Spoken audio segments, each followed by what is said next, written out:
The Asian Development Bank has called on ASEAN countries to work as a single ecosystem to support post-pandemic growth and plug an ever-growing... It also has to be flexible. It has to be prepared to address the problems that are coming down the road, not only at ASEAN. Visualize a unified Southeast Asia in which boundaries no longer exist, economies thrive, and cultural differences are celebrated. A unified ASEAN has the potential to alter global dynamics and usher in a new age of cooperation and prosperity. Do you ever think about how ASEAN could function if it were a single country? How will it plan to interact with the rest of the world in the future? These are legitimate points for debate.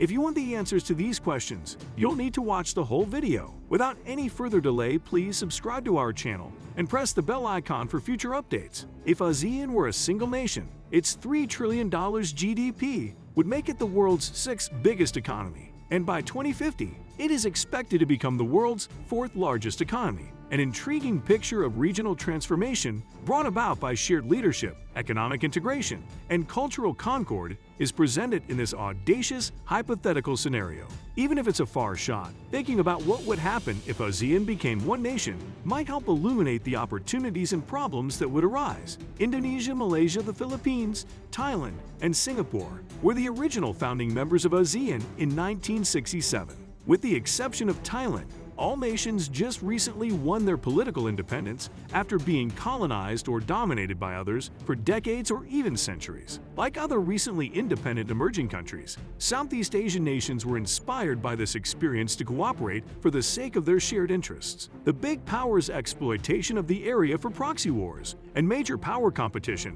has generated a power vacuum that may be filled by the formation of a regional organization. In order to focus on nation building and economic growth, these newly independent nations may benefit from forming a regional organization. They may have greater influence as a group when they're united under a regional organization. There are a lot of moving parts in Southeast Asia, so trying to predict what would happen if they all merged into one entity is difficult. However, some consequences may include improved political and economic conditions, more cultural understanding and interchange across countries, and less conflict. However, difficulties in preserving harmony and balancing the needs of various cultural groups may emerge as well. It's possible that unification would be a complicated and challenging process as well. Let's find out what results are likely to occur based on the specifics of such a merger and how it is implemented.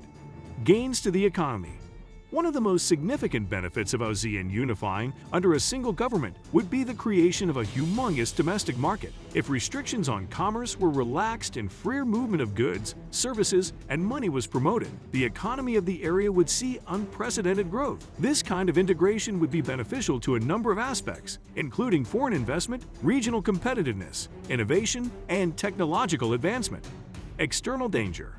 China is exerting its dominance more forcefully into numerous ASEAN domains, including the South China Sea issue. Despite the fact that ties between China and most of ASEAN have historically been tense and conflictive, many see China as an aggressive power, while others see the United States and its allies as saviors. Countries in the Association of Southeast Asian Nations, ASEAN, such as Indonesia, Cambodia, Laos, and Myanmar, all see Western influence as dangerous. The ASEAN nations have realized that the only viable defense strategy is for them to band together, depend less on outside intervention, and protect their own territory. Because of this need, ASEAN members will form a more coordinated military structure, but not necessarily a single state.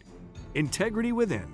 Strong culture, ideas, and goals are necessary for the communities that make up a unified state. Indonesia, Singapore, Malaysia, and Brunei are the only ASEAN nations where the Islamic Malay culture does not hold sway. When compared to the other ASEAN nations, only these four have a realistic chance of unifying. Nonetheless, relations between these four nations have historically been tense. There was a time when Indonesia and Malaysia were at war. Singapore's reputation as a tax haven, safe harbor for criminals, and other such activities sometimes fuels the animosity of the country's neighbors. Unifying the very peoples of ASEAN into a single country may strengthen their feeling of regional identity. Cultural exchanges, mutual understanding, and collaboration would all flourish under this common bond, leading to greater societal peace. The region's rich cultural history might also benefit from a unified ASEAN in terms of preservation and appreciation.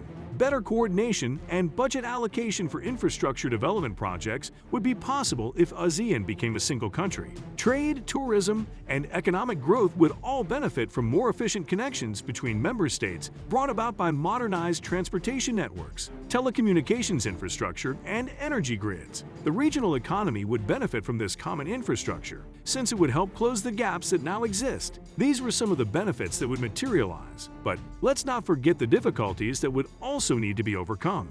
Cultural and social variation. The Association of Southeast Asian Nations is made up of people from many different backgrounds. There would have to be careful negotiation of differences and possible conflicts if these many cultures were to be united into a single nation. It would be crucial to preserve societal peace, to protect cultural treasures, guarantee respect for minority rights, and promote inclusive government systems. Income inequality. There is a wide range of economic progress among ASEAN member nations. Challenges related to wealth distribution, income inequality, and differences in infrastructure and human resources would arise from incorporating less developed nations into a single entity. Equitable development that benefits all member states requires deliberate policymaking and close regional collaboration. Integration of politics. It would be an enormous challenge to bring together member nations with such different political systems and beliefs. A careful balancing of power is needed to provide systems for shared governance, guarantee equitable representation, and uphold the rule of law. To handle issues and protect the independence of member states, consensus building is essential. The complicated nature of decisions. The present decision-making procedure in ASEAN is based on consensus, which provides some wiggle room for accommodating member nations' interests. Transitioning to an efficient decision-making framework in a single-nation scenario, while taking into account the interests of all stakeholders, would be difficult. Effective government and responsiveness to local needs need a balance between centralization and decentralization. Just stop for a second and consider the world's response if ASEAN became a single nation. Economically, the world at large would see the new ASEAN member as a promising market and location for investment. This may encourage more international investment, commercial alliances, and economic cooperation.